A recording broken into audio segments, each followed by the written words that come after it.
Tá na mesa. Boa noite. Caruaru, 2 de novembro de 2023. Meu nome é Edinaldo Emerson, estamos no ar com mais uma edição do podcast Tá na Mesa. Hoje vamos conversar sobre os 506 anos da Reforma Protestante. E gosto sempre de, quando começar o programa, falar que o podcast Tá na Mesa é transmitido pela TV e Rádio Web Caruara. A TV e Rádio Web Caruara estão em todas as plataformas aí das redes sociais, nas principais, né, no Facebook, no YouTube, no Instagram e também no aplicativo Rádiosnet. O aplicativo Rádiosnet você baixa no seu celular e escuta rádios do Brasil todo, aí pode procurar lá Rádio Caruara, que você vai encontrar a Rádio Caruara. E vamos começar aqui nossa mesa de conversas. Boa noite, Oswaldo. Tudo certo? Boa noite. Hoje também estou vindo aí a caráter aí da reforma, que o evento foi um evento muito bom, aqui todos aqui participaram, né? Sem dúvida aí foi um reinício depois de 3 anos por conta aí da pandemia e graças a Deus foi um evento muito bom, né? Com pregações maravilhosas e sem dúvida edificou aí muitos crentes que participaram. É isso aí. Tudo bom, Ranieri? Boa noite, tudo bem a todos à mesa, todos que fazem a TV. Graça e paz, a nossa igreja local, né, igreja de Caruaru, que está nos ouvindo aqui. E vamos falar de um tema importante, né? Um tema que é tão relevante, tão importante para as igrejas evangélicas. Pois é, e também nosso irmão amigo aqui, Sandro Rogério, agradeço pelo convite. Boa noite. Olá, boa noite a todos. Obrigado pela oportunidade. Sim, será um tema muito relevante para nós discutirmos sobre esses 506 anos da Reforma Protestante. E eu acredito que será, assim, por demais, edificante para todos que estão nos acompanhando e, sem dúvidas, a trazer até esclarecimento sobre algumas questões vinculadas a esse processo. Pois é, 506 anos da Reforma Protestante. É comemorado no dia 31 de outubro, todo dia de 31 de outubro. Aí gostaria de começar falando por que no dia 31 de outubro. E aí, Ranieri, por que no dia 31 de outubro? Todo ano, a Reforma Protestante tem poderia começar aí falando alguma coisa sobre a história da Reforma para a gente... A data em si, se os colegas tiverem mais detalhe, podem contribuir. A data em si, eu não sei por que essa data foi escolhida, mas... A gente sabe o que aconteceu nesse dia, né? Na Alemanha. Isso. Em Wittenberg, na Alemanha, o lendário, já é lendário, né? Pra gente, Martinho Lutero, um monge católico, né? Para quem está familiarizado com a história, às vezes fica até meio cansativo a gente repetir. Mas para quem não conhece, né? A gente sabe que a origem desse movimento surgiu através de um monge católico chamado Martinho Lutero, e que ele era doutor em teologia, ele ensinava teologia nesse ambiente teológico acadêmico da Alemanha, e ele escreveu alguns pontos que ele queria, trazer para o debate, não é? Porque muita gente pensa, Sandro, que é como se ele criasse uma doutrina, que ele criasse doutrinas da noite para o dia, e ele dissesse, a partir de hoje vai nascer esse movimento. Não foi bem assim. Ele levantou pontos que ele queria entrar em debate, que se chocavam, de certa forma, com a Igreja Católica, e esses pontos que foram levantados, que são chamadas 95 teses, esses pontos ganharam uma repercussão que provavelmente ele nem esperava. Eu não sei se vocês viram o Jonas Madureira falando sobre esse assunto, mas ele disse que a gente, de certa forma, romantiza esse acontecimento, a gente romantiza como se ele fosse um herói que saiu com um martelo, com as suas teses, chegou lá nas portas da catedral, fincou aquele prego e parece que o mundo se transformou naquele momento. Não foi bem assim. Né? Existia todo um dia a dia de um cenário de debates dentro do ambiente dele. Isso gerou esse documento, e esse documento era mais direcionado aos seus pares, aos seus pares. Porque culturalmente falando, o povo era leigo, né? Sim. E a proposta foi, sobretudo, para provocar um debate com o clero. Então, os seus pares, ou aqueles que faziam parte da catedral, ou os outros padres, a intenção dele era provocar uma discussão com eles. Sim. Mas o que é, sobretudo, intrigante quanto a essa questão é o que antecede esse processo. Há um processo longo para que Lutero tome uma decisão como essa, de fixar, por exemplo, essas 95 teses. Há um processo dramático, histórico, vinculado à sua pessoa, que vai culminando num processo, e olha que quando você leva em conta isso, e leva em conta também como estava a Europa século XIV, século XV, e você percebe que a Europa estava em um processo de muita crise, que a ponto de tudo culminava que alguma coisa iria acontecer, e que estava vinculado justamente a esse processo de influência da Igreja Católica. Você, por exemplo, lê um texto de Teologia da Reforma, da Thomas Nelson, ou a História da Reforma, na verdade, de um texto de Carter Lindenberg. Ele vai dizer que a palavra crise é uma palavra-chave para você entender século XIV e XV vinculado a esse contexto. Quando Lutero entra em cena, você percebe que ele entra em cena mergulhado nesse processo, inteirado nesse processo, mas também vinculado ao quê? A sua ida a Roma, que é profundamente decepcionante. Sim. Ele olha para aquela realidade, para a cidade de Deus, que era tão romantizada, Roma, chegando lá, ele olha para aquele cenário e diz, rapaz, a coisa está feia aqui, porque é corrupção, prostituição, a coisa é um outro viés aqui, a coisa tomou um outro viés aqui. E ele volta desencantado. Fora as crises pessoais que ele tinha, que ele não sentia o perdão, não se sentia perdoado. Sim. Quando ele tem faz aquela famosa leitura lá de Romanos capítulo 1, e a chave realmente vira, onde ele consegue ter um discernimento profundo sobre a ideia de que o justo ele é justificado pela justiça de outro, não por si mesmo, e não por obras. Aquilo ali foi uma virada extraordinária. Então, há um processo, contexto, né? Um contexto que, quando chega a ideia justamente do pessoal estar contribuindo da ideia de liberar o pessoal do purgatório e tudo mais, contribuindo com a ideia do... Como é que é a palavra? As indulgências. As famosas indulgências. Sim. Que isso foi o estupim. E se você olhar a ideia das 95 teses, a maioria dela está vinculada a dessas indulgências. Sim. Está literalmente direcionada chamando para um debate o pessoal com relação a essas indulgências, que ele não era a favor. Sim. Foi o que mais incomodou ele, né? Isso. Antes de passar a palavra, Oswaldo e Edinaldo, permita... Dr. Cornélios, que é o diretor do Seminário Mintz. O Seminário Mintz passou por Caruaru, fez extensão por aqui. Não sei se ainda permanece. O Seminário de Miami. A tese de doutorado dele é um livro, Catatal, e ele desenvolveu uma nova perspectiva, que eu até compartilho aqui, que eu creio que seja interessante, que pouca gente conhece isso, que ele desenvolveu uma perspectiva que muitos historiadores não tinham despertado, apesar de estar lá.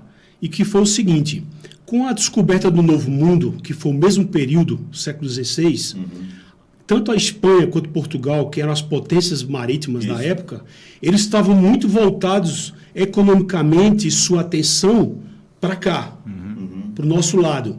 Isso, de certa forma, não tinha como abrir duas frentes de combate, porque a Igreja Católica era muito ligada ao Estado espanhol, Estado português, e o poder real de Roma não era somente religioso, era militar e político junto com a Espanha e junto com Portugal, que eram as duas potências. Essas potências, olhando para cá e tendo muitos problemas para resolver para cá, de certa forma, abriu uma oportunidade para Lutero. Isso é um ponto de vista muito interessante. E ele exemplifica isso no seu livro, na sua tese de doutorado, dizendo que isso foi mais uma oportunidade da providência de Deus para que isso acontecesse. Por quê? Antes de Lutero, qualquer um que se levantasse, qual era o fim? Era ir para fogueira, né? Fogueira, execução. É pena, né? Pena de morte. Pré-reformadores que o digam. Isso. Né? Os pré-reformadores têm um famoso que, de certa forma, profetizou 100 anos antes, né? John Hus, que ele seria colhido naquele momento como palha, né, no fogo, mas que viria outro que não seria, que seria o ganso. Não é isso? Exato. Seria outro que não seria. Isso 100 anos. Ou seja, Deus estava preparando, como o Sandro falou, esse contexto, século XIV, XV, XVI, houve todo um preparo para essa mudança, para esse rompimento. A própria Renascença cooperou com esse movimento. Exato. Que a Renascença era um movimento, os colegas podem contribuir, um movimento que se voltava para as línguas originais, né? que se voltava para a literatura clássica. Dando valor à cultura greco-romana. Exato. Isso fez com que houve um despertar, um despertar intelectual. Isso. Que até então a Idade Média, que para muitos habitantes do mundo antigo da Idade Média, era um mundo de ignorância, de analfabetismo e tantas outras coisas. E eles tentaram e conseguiram fazer esse resgate, tanto que alguns chamados reformadores não são tão conhecidos por nós, ou nem tanto respeitados por nós, como, por exemplo, Erasmo. Porque Erasmo foi reformador foi também, reformador, né? Só que ele era muito mais humanista, Isso. no sentido, ele era muito mais humanista do que um religioso, como foi Lutero, né? Erasmo de Roterdã, né? Isso. Aí, veja, eu gostaria de ouvir de vocês, sempre é dito o seguinte a respeito dos protestantes. Diz, olha, vocês são uma nova religião. Então, dentro desse cenário, o que de fato motivou essa revolta, né? Esse confronto com a igreja até então, a igreja institucionalizada, a igreja que tinha passado a ser igreja estatal, e esse surgimento, de fato, nós somos uma nova igreja, né? Ou foi um resgate, um retorno àquilo que já existia, e agora foi necessário que houvesse, de fato, essa reforma, mantendo as mesmas características lá do início. Do Lutero, ele, quando você olha para as 95 teses, por exemplo, ele não tinha a intenção de criar uma igreja luterana, por exemplo. A ideia era reformular literalmente a igreja católica, e ele estava disposto a ir para um debate com quem quer que fosse, para poder, então, refletirem a respeito do Evangelho, sobre as verdades centrais do Evangelho e sobre aquilo que a igreja estava fazendo, em nome de Deus, sobretudo. Então, quando você vê que a ideia era que a Igreja Católica queria conduzir a uma ideia de ele reabdicar e renunciar a tudo aquilo que ele tinha pregado e dito a respeito do Papa, a respeito da Igreja Católica, a respeito até do que ele tinha escrito, e ele disse que não podia ir de encontro à sua própria consciência. Então, o caminho foi natural. Agora, você precisa levar em conta o seguinte: período de século XIV, século XV, também foi um período marcado pelo... principalmente antecede o momento que antecede ali o final do século, o início do século XVI, é a ideia do término do feudalismo. Sim. Pobreza, havia uma pobreza, a Europa tinha vivenciado momentos assim de dificuldades referente a um inverno rigoroso. A questão agrícola não foi interessante, não conduziu produzir suficiente para poder alimentar a população. Havia príncipes de diversos lugares que estavam desgostosos referente à ideia de continuar vinculado debaixo dessa tutela e de influência da Igreja Católica. Esse é o aspecto político, né? Desse aspecto político. E tanto é que uma das coisas que favoreceu muito Lutero foi justamente os príncipes da Alemanha ter aproveitado o ensejo do momento. Sim. E disseram assim, vamos apoiá-lo. Ainda que a motivação não era a questão teológica, né? As motivações era mais se libertar do Estado, né? Do Sim, poder da igreja, né? Sim, sim. Que estavam cansados de pagar tributo também, né? Sim. Da Igreja Católica. Pagavam muito tributo. Sim. Então, isso foi uma coisa que até favoreceu muito Lutero para ele escrever como ele escreveu, ele ensinar como ele ensinou. E por quê? Porque porque a Alemanha estava disposta. E aí você vê que isso foi um efeito que aconteceu quase simultaneamente na Suíça, com Zwinglio, que ele se tornou uma outra voz, uma forte influência lá, que também teve um apoio político de príncipes locais. Quer dizer, isso era notável que havia é como eu disse, havia o tempo parece que estava caminhando de que isso em algum momento iria acontecer.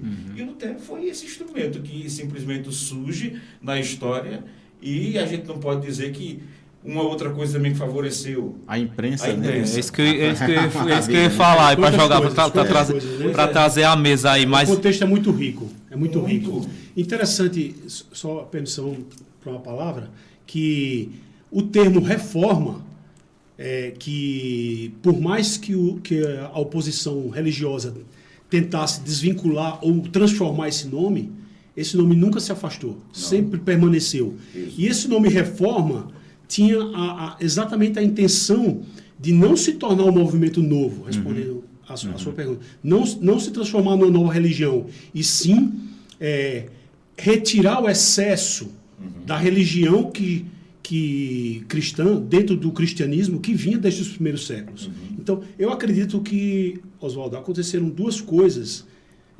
respondendo àquela pergunta. Primeiro, houve um movimento de retorno. Só que esse movimento de retorno, a gente pode dizer, através da língua grega, foi um movimento de retorno, através do estudo do hebraico, através do afastamento do latim, isso é um retorno, né? E através de certos elementos litúrgicos, elementos eclesiásticos, que foi tipo, olha, a gente tem que aproveitar essa oportunidade para retirar o excesso, de forma bem simples. Isso houve esse movimento. Mas, ao mesmo tempo, houve também um efeito colateral da multiplicação das denominações. Essa multiplicação das denominações vamos dizer, numa linguagem bem superficial e simples, é o calcanhar de Aquiles da reforma. Por quê? É um dos os críticos mais acusam os evangélicos, que os evangélicos não têm uma hegemonia, né, eclesiástica. Eu peço uma pausa só nisso aí, para eu não esquecer. Eu escutando o pastor Augusto, e ele tratando disso aí, ele disse Augusto o seguinte, o que você vai da doutrina central da reforma, o que você ouvir de um presbiteriano, de um congregacional, de um batista, vai ser a mesma resposta. Agora, as periféricas, aí sim, tem distinção. Então, de fato, na igreja, aquela tese que ele defendia, existe unidade nos pontos principais. Né? Nas igrejas históricas. Nas igrejas históricas. Quando eu digo aqueles que defendem, de fato, a reforma, não é isso? O que é que você pode, desse raciocínio que você vinha trazendo? Vamos usar uma expressão mais ilustratória, que seria uma ramificação, uma árvore. Houve um movimento que tem uma base e ele começa a se multiplicar para várias direções. Né? Por exemplo, o movimento ali na Alemanha, simultaneamente estava acontecendo outros movimentos, como o Sandro falou, Suíça, ali Reino Unido, né? Que, no caso, aquela região de John Knox, o próprio Calvino, né? Posteriormente. Então, assim, essas ramificações aconteceram de forma política, de forma cultural e de forma religiosa. Por quê?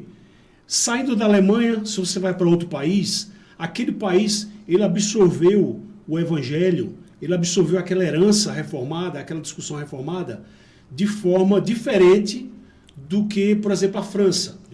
A França tem vários movimentos, um dos movimentos, por exemplo, dos huguenotes, posteriormente os movimentos dos huguenotes e movimentos de outras linhagens.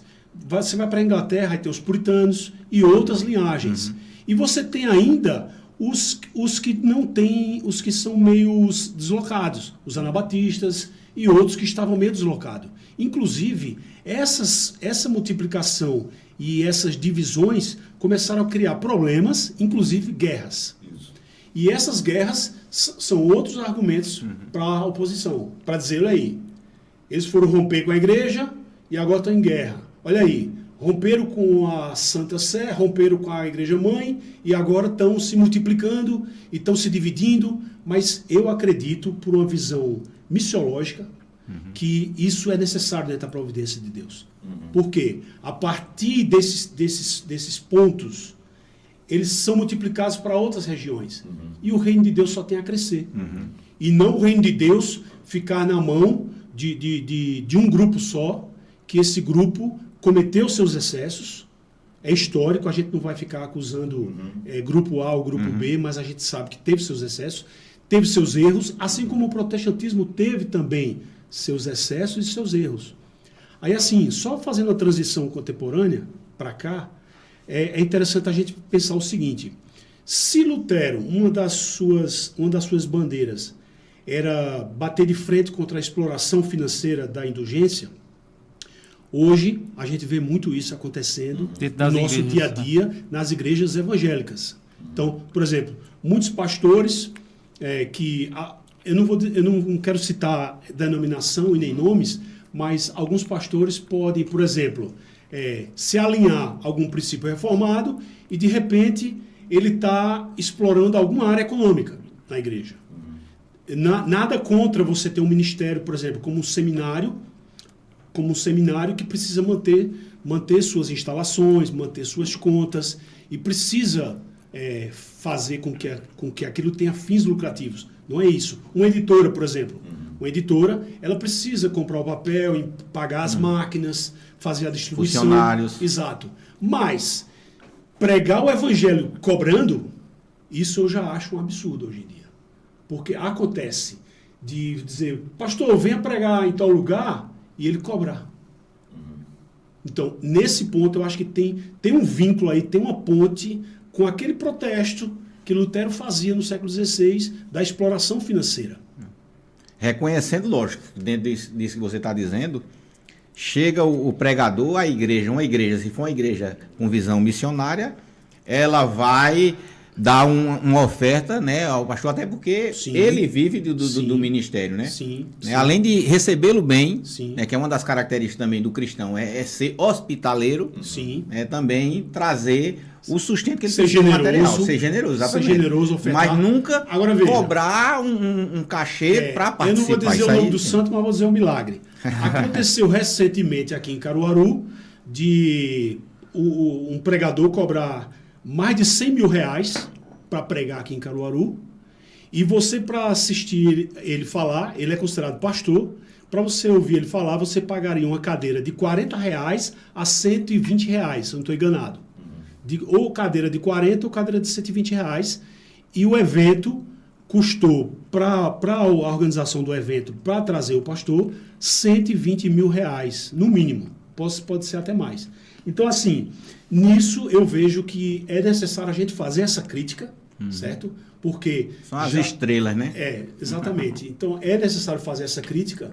E, assim, é preciso tomar muito cuidado, principalmente para quem está na área acadêmica. Aqui é um alerta para todos que estão na área acadêmica, para que tome cuidado nesse terreno. Tome cuidado nesse terreno. Por exemplo, como é que você vai falar da reforma, bater na indulgência, e você vai trazer um conteúdo que poderia estar disponível gratuitamente no YouTube, e você vai fazer uma sala fechada cobrando aquilo ali? Se for para pagar, vamos pagar uma mensalidade de uma instituição acadêmica dentro de um seminário, mas você grava um vídeo no seu gabinete, que você tem um conhecimento, o que é que temos recebido que não nos foi dado? E você cobrar, esse é o vínculo e a crítica que a gente tem que fazer. Vai contra as 95 teses que foram pregadas lá na igreja, lá no dia 31 de outubro, né? E para trazer mais informações à mesa com relação a esse fato de pregar as 95 teses, Lutero pregou as 95 teses na frente de uma igreja, colocou aquele papel lá, e foi na época de criação da imprensa, né? Se a imprensa não existisse para pegar aquele documento que ele colocou e multiplicar, hein? Eu vejo assim que hoje a gente vive algo parecido com a época da imprensa, com a internet, com a disseminação da informação, que está numa velocidade tremenda. O que você disse, né? Que é justamente isso. Veja, se eu posso transmitir de graça, né? O apóstolo diz, de graça recebi, né? E de graça devo dar. Então não tem que ser diferente. Volto a dizer, tem que ser ofertado, ajudado Claro. o pregador, sim. Mas olha, na igreja do Senhor não tem lugar para estrela.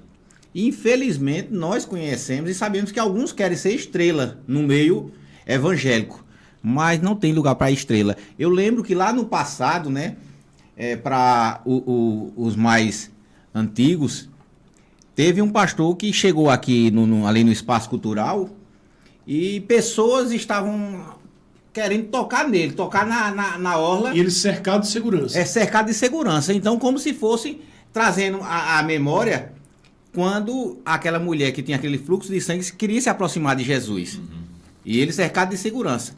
E, infelizmente, hoje esse camarada apostatou da fé. Por quê? Um dos lemas da reforma, um dos princípios, é glória somente a Deus. Glória não é dada a homens, somente a Deus. E muitos caem. Muitos caem. Falando nos lemas da reforma, são 5, né? 5 Solas, solas. eu separei aqui. Mas antes, quer contribuir com alguma coisa?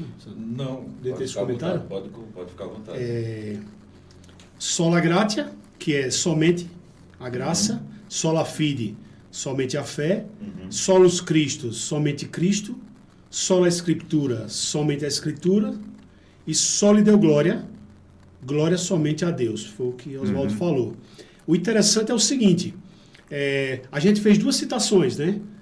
A rápida, né? Que aquilo foi recebido de graça, é dado de graça, e o que não temos recebido, né? Que não tenha sido de Deus.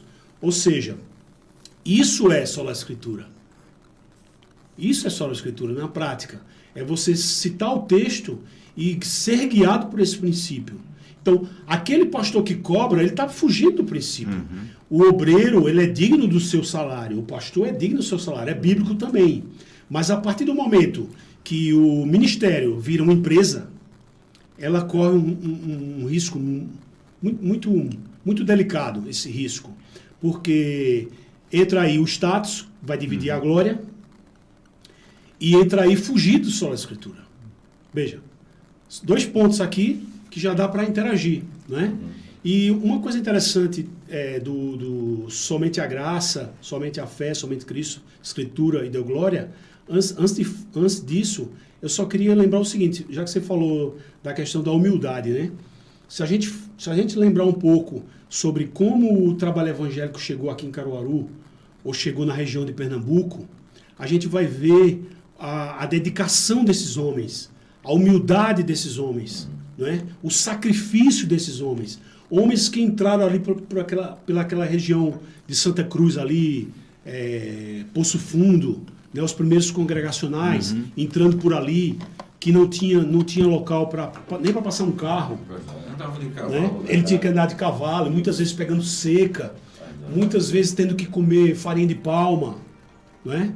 Hoje, muitos dizem, não, eu só vou se tiver um hotel tal, se tiver o avião tal, se tiver alguém para fazer isso ou aquilo. Então, quer dizer, de certa forma, a gente tem estado nessa zona de conforto, como evangélico. A teologia da prosperidade, de certa forma, contribuiu muito com isso, para que se buscasse cada vez mais, né, o relógio de ouro, né, de você estar com o seu carro importado. Como a gente já escutou heresia de dizer o seguinte, não sei se vocês escutaram essa, só para descontrair um pouco, que alguém disse que aquele jumentinho que Cristo entrou em Jerusalém, hoje seria uma BMW. Então, assim, como se não tivesse transporte mais evoluído naquela época do que o que Jesus então, usou, assim, né? são certos abusos que isso foge do sola Escritura. Aí, voltando para os solas, né? Os solas marcaram a reforma e são muito importantes como princípio e como bandeira para nós, só que a gente tem que lembrar de outro princípio, que é reformar sempre reformando. Sempre. Esse reformar sempre reformando não significa que vamos começar inovações sempre, sem parar. Não é isso. Mas, por exemplo, se a gente precisa corrigir essa área de sola escritura, que muita gente está fugindo, essa é a hora de Reformar. Essa é a hora de reformar, de ajustar. Essa questão aí de reformar, sempre reformando, remonta também um dos pontos aqui que vocês trouxeram, a questão de voltar na época em 1500, né? De voltar aos textos originais, né? No caso, Sim. o grego e hebraico, né? Sim. Voltar ao grego e hebraico, porque na época as escrituras eram só em latim. Latim, na época, era como se fosse o inglês de hoje, A né? escritura, só quem tinha acesso era o sacerdote. Era o Exato. sacerdote. Aí, Sandro, nessa parte, puder comentar alguma coisa, essa questão desse retorno, de ir para o grego e o hebraico, qual a importância aí dessa... Eu acredito que foi importante até para, além de ajudar no processo de traduzir versões próprias de alguns contextos. Por exemplo, Lutero, por ser uma pessoa extremamente acadêmica, ele tinha, então, familiaridade com grego e hebraico. E você percebe que é à luz do grego e do hebraico que ele vai fazer a versão na língua alemã, usando até o meio, que no caso era a imprensa, para ajudar justamente distribuir essa escritura para o povo. E olha que para o contexto de Lutero, como eu disse, muitas pessoas eram analfabetas, havia uma dificuldade com relação à leitura. Eu acredito que, e há quem acredite e diga isso, que no sentido de há pessoas que foram até alfabetizadas pela escritura, e nesses contextos onde a Bíblia foi distribuída na língua do povo. Então, veja, além de ser uma coisa importantíssima, essa volta para grego e hebraico, isso ajudou no processo de tradução, porque, quer queira ou não, apesar de, na Igreja Católica, principalmente no período de Idade Média, eles falassem que eles eram os oráculos de Deus, ou que eles tinham os oráculos de Deus em mãos, e que eles eram representantes de Deus na Terra, apesar disso, eles afirmarem isso, mas qual era a língua que eles dominavam, que eles faziam tudo usando ela? O latim. Era o latim.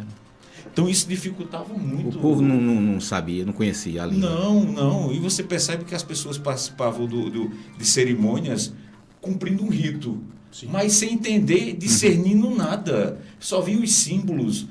Eu tentava imaginar aquilo ali, mas sem uma compreensão clara. Eu tenho antes de você concluir esse raciocínio, que é o seguinte, aí eu fui para um culto e veio alguns americanos vieram participar. Certo. E entre eles, um brasileiro, mas que já fazia, acho que mais de 20 ou 30 anos que estava nos Estados Unidos. Certo. Então, aí ele foi chamado para orar. Quando ele orou em inglês. Eita. Então, quando terminou, aí o pastor que estava conduzindo o culto disse, olha, os irmãos podem dizer amém pela fé, porque ficou incompreensível para a grande maioria. Então é isso que acontece na o prática, Brasil, né? Então não pode. Como é que fora da língua, então as pessoas na verdade estavam ali presentes por uma questão de obrigação, porque eu preciso estar aqui para que eu possa receber algo de Deus. Mas não tinha compreensão de fato do que estava acontecendo. Uma compreensão né? principalmente de que um dos pilares também da reforma é a centralidade da pregação na língua materna. Isso. A centralidade da pregação Isso na é. língua materna, isso foi algo revolucionário Sem na dúvida. Europa. Outro ponto que Sandro falou aí com relação a que as escrituras educou muito. E uma das heranças da reforma Educação. é a educação e, se eu não me engano, tem um movimento que fala que é uma igreja e uma escola, né? É uma igreja e uma escola. Antes de vocês falarem, eu vou agora chegar aqui no bate-papo aqui com o pessoal bem rapidinho para poder interagir também com eles. Então, Levi e Fernando, manda um abraço aí, valentes irmãos. Também Vânia Neves, graça e paz, irmãos. Aí, Reforma Hoje, boa noite a todos, parabéns pelos participantes. Aí tem muito conhecimento somado. Rilvânia, boa noite a todos. Maria Aldavaneide, Adalvaneide. Aí, Deus abençoe grandemente. Agora, preste atenção aqui nesse comentário. Reforma Hoje. Até agora, nenhum pastor reformado cobrou para vir ao Congresso. Reforma Hoje, melhor dizendo. Pelo contrário, já levei uma bronca por querer ofertar um pastor muito conceituado e que não queria nem mesmo oferta. Veja, ele está trazendo aqui. Então, quem de fato abraçou a reforma, conhece o que é o evangelho, jamais vai se portar da forma feita o Ranieri falou, que é as estrelas que vão surgindo e infelizmente essas estrelas, sim, muitas pessoas vão atrás delas, a gente sabe disso, né? Tem inclusive também, eu lembro de um pastor muito conceituado, que na época nós queríamos trazer para a mocidade, e o pastor disse, olha, ele é um camarada de renome nacional, então com certeza ele vai querer cobrar caro. Aí entramos em contato com ele. Pastor, olha, a gente queria que o senhor viesse para o sábado e o domingo. Quanto é que o senhor cobra? Ele disse, cobrar? Eu disse, não, meu irmão, eu só quero um lugar para dormir. Vocês mandem a passagem, ou de avião, ou de ônibus, o que é que seja, e eu quero um lugar para dormir, e mais nada. Ajuda, né, com as despesas, só com as despesas. Mesmo. Exatamente, então tem que ser esse o sentido. E é o que justamente reforma hoje. Eu quero que vocês comentem a respeito disso. Antes, deixa eu falar mais um pouco aqui, ler aqui alguns comentários. Ainda hoje há pessoas que se esforçam para se alfabetizarem, para poderem ler as escrituras. É também o Reforma hoje comentando. E Marco Manuel, a paz de Cristo esteja convosco. Então, quanto a essa questão, Sandro, primeiro Ranieri já falou e agora você, quanto a essa questão justamente do pregador que cobra. Olha, é complicado porque é o seguinte, geralmente você vê que muito desses abusos acontecem em igrejas independentes, no sentido de igrejas que às vezes você não sabe nem o que elas creem, igrejas mais de influência pentecostal e igrejas neopentecostais. Apesar de no público reformado, de igrejas que se identificam com a teologia reformada, terem pessoas que às vezes pode ter uma ou outra que às vezes dá um passo além e de repente então está tomando um outro rumo, uma outra atitude. Mas eu acho que é extremamente abusivo, né? Apesar de às vezes também a gente ter que levar em conta que há igrejas e há situações onde as pessoas convidam e não fornecem nenhum mínimo de ajuda possível para que o indivíduo... Isso é que eu acho que é outro complicado extremo. também. É um outro extremo. Tipo, você traz alguém do Sudeste para esse evento Reforma hoje. Aí o cara tem passagem de avião, se ele vai passar 2 dias aqui, por exemplo, tem hotel, tem uma... Então, ele vai bancar. E a igreja quer dar o melhor. Né? A igreja quer dar o melhor. Levanta uma oferta, muitas vezes até uma oferta pode ser até mais generoso do que fazer um contrato com ele. Exato. É verdade. Mas se for espontâneo, não é? Um ponto aí que Sandro falou que eu acho muito importante a gente falar. Sandro falou aí, há igrejas que não sabem o que crê, né? A gente não sabe o que aquela igreja crê. Então, um ponto importante para a reforma, hoje ainda, são as confissões de fé, né? Exatamente, são um ponto muito as confissões importante. de fé, que é mais as igrejas históricas que têm essa questão de valorizar. Assim, 2 pontos aí. Um que ficou para trás, questão da educação. A questão da educação é o seguinte, Lutero, quando traduziu as escrituras para o alemão, ele deu à Alemanha a gramática da Alemanha.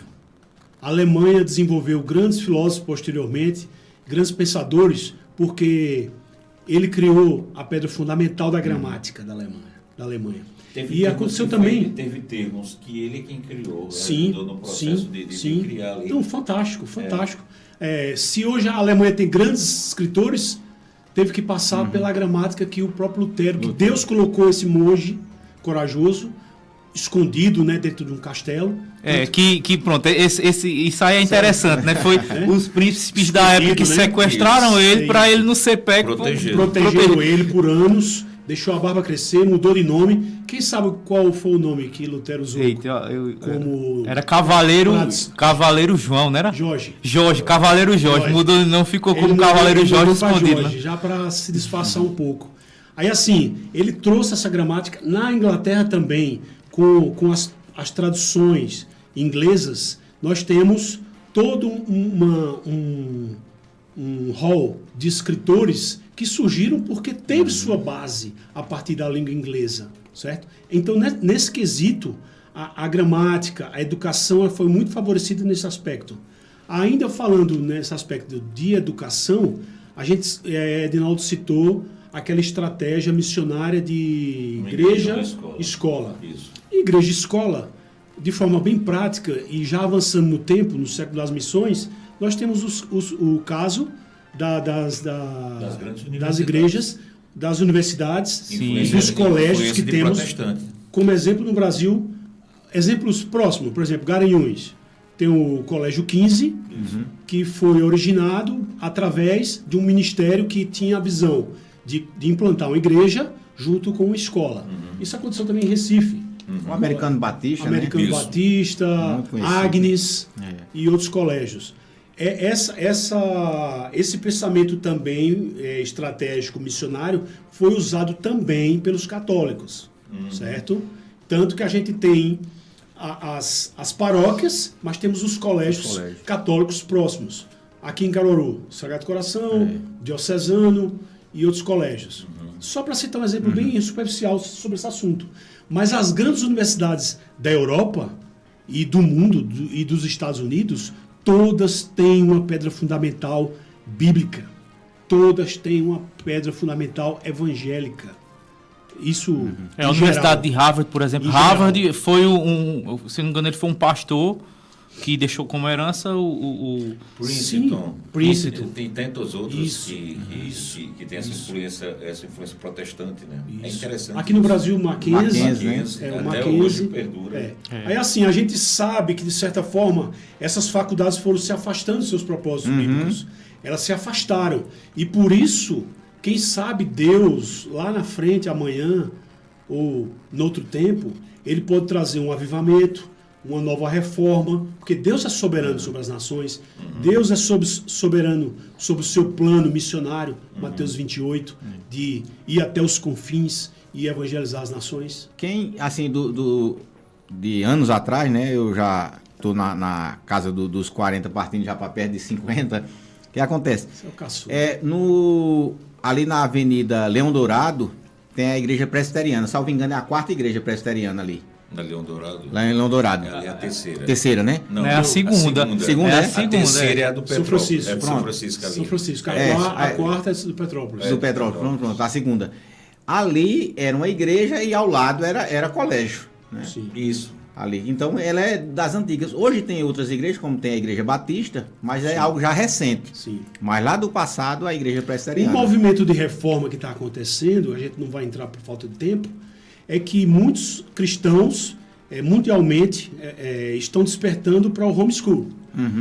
Veja, é uma das ligações que se faz em termos de equilíbrio entre uma boa doutrina, a fé evangélica mais equilibrada e a educação. Por quê? A educação do Estado, ela com o tempo, ela foi muito corrompida. A educação do Estado. E muitas vezes a educação particular tem muita influência também ideológica. Então, por isso que muitos cristãos estão optando por esse caminho, de ter uma vida mais equilibrada para preservar seus filhos. Inclusive, tem um vídeo que foi postado já essa semana pelo Reforma Hoje. Então, pode entrar lá no YouTube, Reforma Hoje, Congresso Reforma Hoje, o nome do... A entrevista não foi? E vai ter uma entrevista com o pastor Rodrigo, né? Sim. Então, o pastor Rodrigo justamente fala a respeito desse tema do Sim. home. Então, é importante porque nós temos visto que É só pessoas... para esclarecer a questão do homeschool, é um ensino, para quem não Doméstico. sabe, é um ensino doméstico, né? Sim. Os pais que Tem seus resolvem problemas ensinar com os a lei filhos estatal, tem seus problemas, mas muitos estão O buscando essas resultado alternativas. do que eu conheço, assim, é excelente, né? Pessoas que têm despontado, realmente, têm crescido muito no... E agora, nesse sentido, um ponto intrigante é, BG, hoje a gente vive uma realidade social de uma forma onde muitos pais, às vezes, se omitem muito da responsabilidade de fato, acompanhar e educar os filhos. Só faz entregar e pagar. De modo que muitos pais, estão preocupados de justamente isso. Eu pago, você toma conta, né? Eu pago, você faz. Terceiriza, né? Terceiriza, Terceiriza, E aí, às vezes, não tem essa preocupação, porque para uma responsabilidade quanto a essa de um pai e uma mãe, de ter essa educação no lar, Sim. o pai e a mãe tem que estar absolutamente comprometidos em acompanhar e estar ali presente no processo. Sim. E instruindo o filho, ajudando no processo da participação. Porque se ele não tiver, não faz sentido. Ele tem que assumir esse comprometimento. Sem dúvida. Né? Para o mundo que a gente está vivendo, onde as pessoas estão procurando se afastar da responsabilidade devida, é um desafio. Mas olha, exato, o que acontece? E isso é um movimento, veja, que não tem sido só de evangélicos, tem muitos católicos, né? Sim. Talvez até a maioria hoje que ainda tem aqui na nossa região seja de pessoas católicas, que tem abraçado isso porque tem visto que, infelizmente, a gente Católicos mais conservadores. tem acompanhado aí nas redes sociais, e eu acho que essa é a maior preocupação de muitos que querem calar as redes sociais. Sim. Porque através das redes sociais nós temos conhecimento de fato do que está acontecendo no mundo. Diferentemente daquilo que a mídia coloca. A mídia coloca aquilo que eles querem que você saiba. Né? Então, foge disso. Então, eles vão colocando já o pacotezinho pronto. Mas as redes sociais. Então, nós temos visto que perseguição, mas também um crescimento estrondoso por parte daqueles que participam. Porque as crianças são diferenciadas no conhecimento. Quem faz homeschool. Normalmente, em regra, Educação clássica, né? tem esse perigo, mas em regra são pessoas que de fato estão dispostas a gastar tempo com os filhos, né? Você vai pro colégio de quê, meu filho? Vou de besta, né? Tem até o pessoal brinca com isso. Vai de quê? De besta, porque é a besta que vem buscar e a besta que vai levar, né? E não os pais. Os pais saem de manhã de casa, voltam à noite, encontram os filhos dormindo, sai de novo, com os filhos dormindo, sai muito cedo de casa, retorna, e assim, os filhos muitas vezes estão mais apegados à cuidadora, né, ali, a secretária, cria mais do que os pais. Quantas vezes eu já vi filho que está no braço da cuidadora e quando a mãe vai querer pegar, ela não quer. Rejeito. Isso é um tema para outra, mas é importante. É importante, inclusive, aí nosso querido Sandro Rogério, que foi eleito conselheiro tutelar, ano que vem acredito que vai enfrentar muito essas questões aí. Graças a Deus aí temos um conselho tutelar que vai ficar de olho nessas questões. Esse aspecto do envolvimento de um membro de uma igreja, né, de uma cidade, buscar um envolvimento político de fato na sociedade, isso é resultado também da reforma. Da visão da reforma. Da visão da reforma. Então a reforma tem aspecto político, tem aspecto financeiro. Educacional. E quanto ao financeiro, Aneri? Hoje eu estou falador demais, perguntando, porque esse assunto é rico. Eu já estudei, inclusive, num seminário com o Ranieri e sei aí do conhecimento. Nessa cabecinha aí tem muito conhecimento, sem dúvida. Essa cabecinha brilhante. Eu também já o que acontece? Veja, quanto a essa questão, tem pessoas que às vezes acusam até Calvino de dizer, olha, ele atrelava a salvação a pessoa ser bem-sucedida financeiramente. Quando, na verdade, nós vamos ver que ele não queria era a mendigância na rua. Ele não queria que todo mundo produzisse. É necessário produzir. E isso a gente consegue ver na igreja. Quando, de fato, as pessoas são alcançadas pelo evangelho e eles chegam na igreja, às vezes, sem estar com o 2º grau completo, às vezes, subempregados, essas pessoas começam a se preparar. Vou dar um exemplo simples. Preparar e realmente melhora. Mas não é por teologia da prosperidade, que não tem nada a ver com reforma. A teologia da prosperidade já é um extremo de algo que existe e é bíblico, que é a prosperidade. A prosperidade, ela é bíblica. Deixa eu dar um exemplo de missionários. Missionários presbiterianos que estão fazendo trabalho no norte do país, em vilas indígenas. Diz que quando o missionário não conhece a região e ele vai visitar pela primeira vez, quando ele chega, ele já consegue distinguir locais que foram evangelizados de locais que não foram evangelizados por vários aspectos. Um dos aspectos, higiene, visualmente, higiene, pessoas mais, aparentemente, pessoas mais, vamos dizer assim, uma palavra fugiu, mas são pessoas mais sociáveis. E por quê? A gente sabe que o problema indígena no Brasil existe quem não tem esse acompanhamento evangélico, quem não tem esse acompanhamento dos missionários, geralmente estão envolvidos com problemas de alcoolismo. O problema de alcoolismo é muito forte no meio indígena e o problema de alcoolismo gera violência doméstica e gera miséria, gera pobreza. Então, os índios que conseguem sair desse meio cultural, que é muito forte no Brasil, esse meio cultural do alcoolismo. Eles se transformam, eles transformam suas vilas. Então, isso, de certa forma, Oswaldo, responde uma pontinha de que as mudanças acontecem, né? Você vê, por exemplo, a antiga migração dos nordestinos para o norte, para trabalhar com a seringa, a seringueira, a borracha.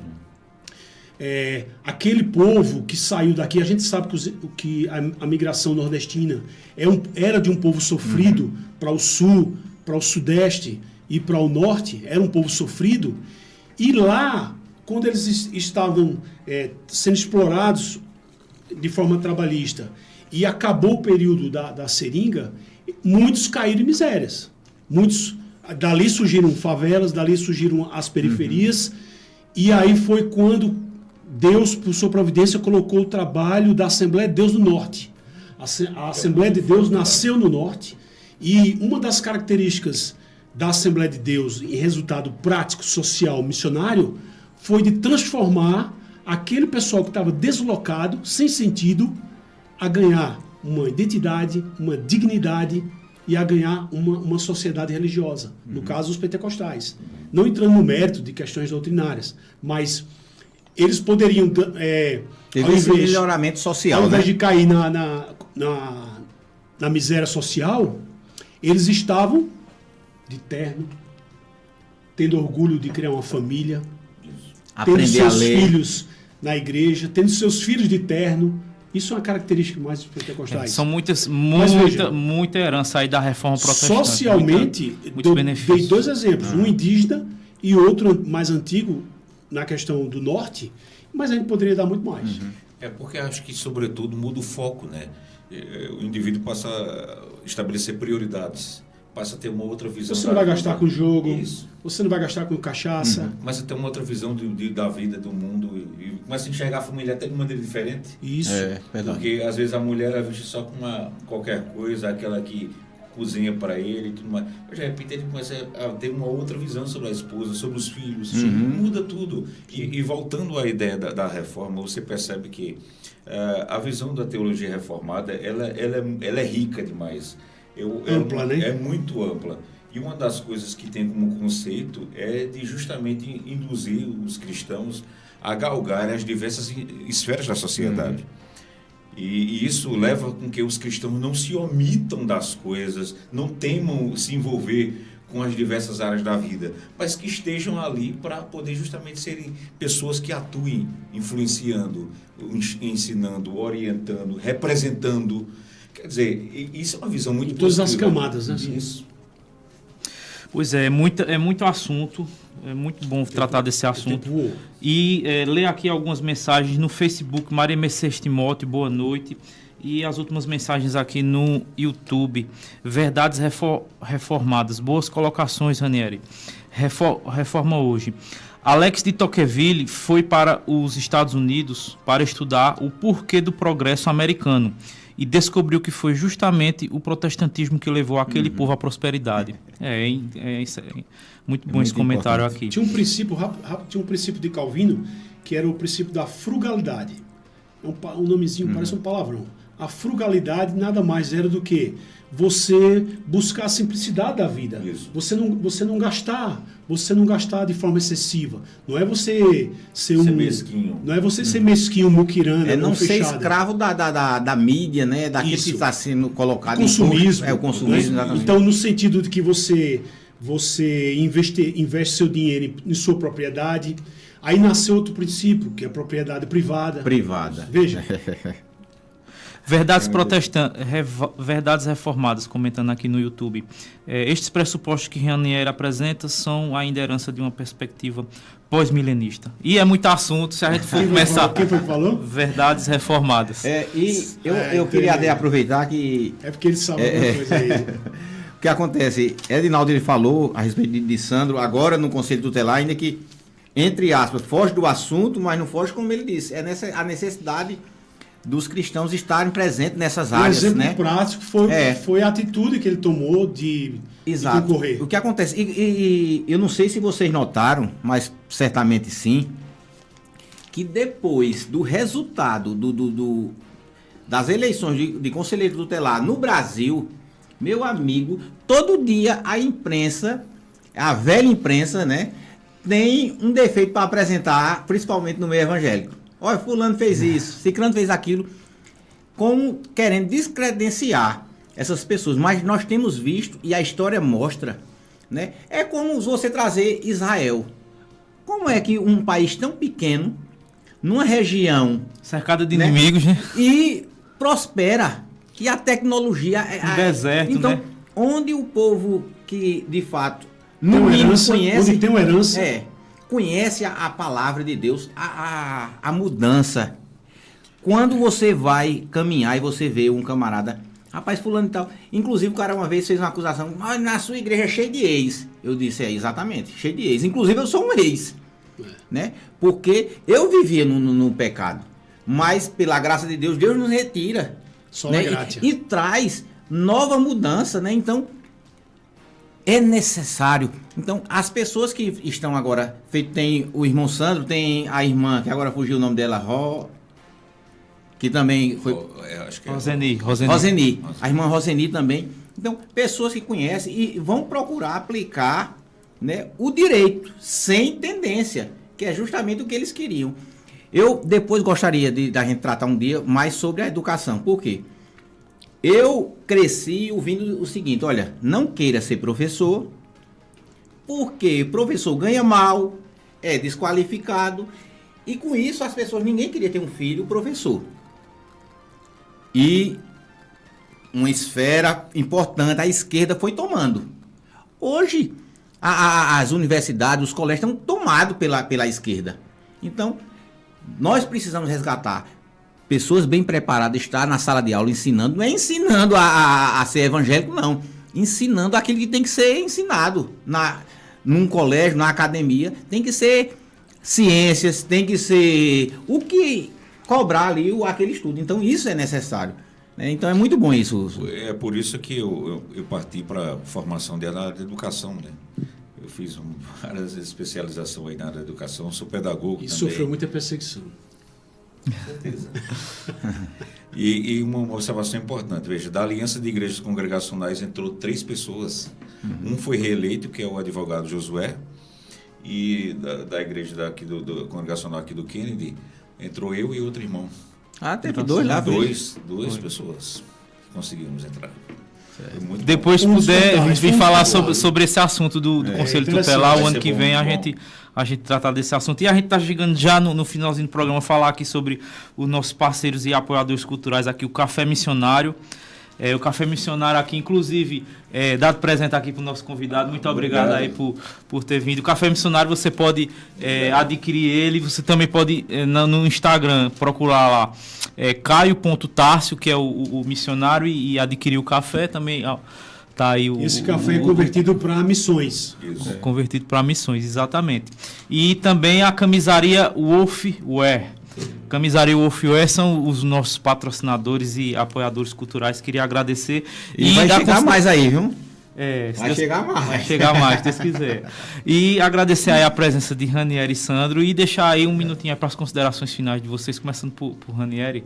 Só agradecer esse espaço, né, Ednaldo, Oswaldo, Sandro, que é um espaço democrático, né, da TV Caruara, um espaço importante para a gente ter, graças a Deus pela internet. A gente chegou a falar rapidamente, né, da importância dos livros impressos do século XVI. Hoje temos a importância da internet, que a gente consegue transmitir conteúdos. A internet transmite conteúdos ruins e bons. Isso. Né? E cabe a nós buscar, filtrar, cabe a nós melhorar. Então, só parabenizar o Tá na Mesa, né? E é um privilégio fazer parte desde o começo, e depois chegando mais reforços, né, para o Tá na Mesa, e é isso aí. Sandro. Muito bem, agradeço aí essa participação com vocês. Para mim foi um prazer imenso. Só lamento porque o tempo realmente passa muito rápido, né? Mas eu estou grato, e o lema da reforma a gente não pode esquecer. Eu acredito que todo dia 31 de outubro é por demais importante as igrejas, os cristãos, reverem se eles estão de fato ainda se identificados com a reforma ou não. Acho que é um processo, além de relembrar, de trazer a memória, mas também fazer isso, de ver se ele está convicto ainda realmente com os lemas e os princípios da reforma. Exato. Oswaldo. Agradecer, né, a presença aí, Ranieri, como ele falou, aí desde os primórdios, né? Sem dúvida, tem somado também conhecer. Na verdade, hoje nós temos um contato melhor, mas eu conheci Sandro agora também no Reforma Hoje, inclusive a esposa de Sandro, eu também, na época que nós estávamos ali junto com Josias, com outros irmãos na presidência dos adolescentes, ela era também dos adolescentes. Ela me falou. Então, é coisa muito boa.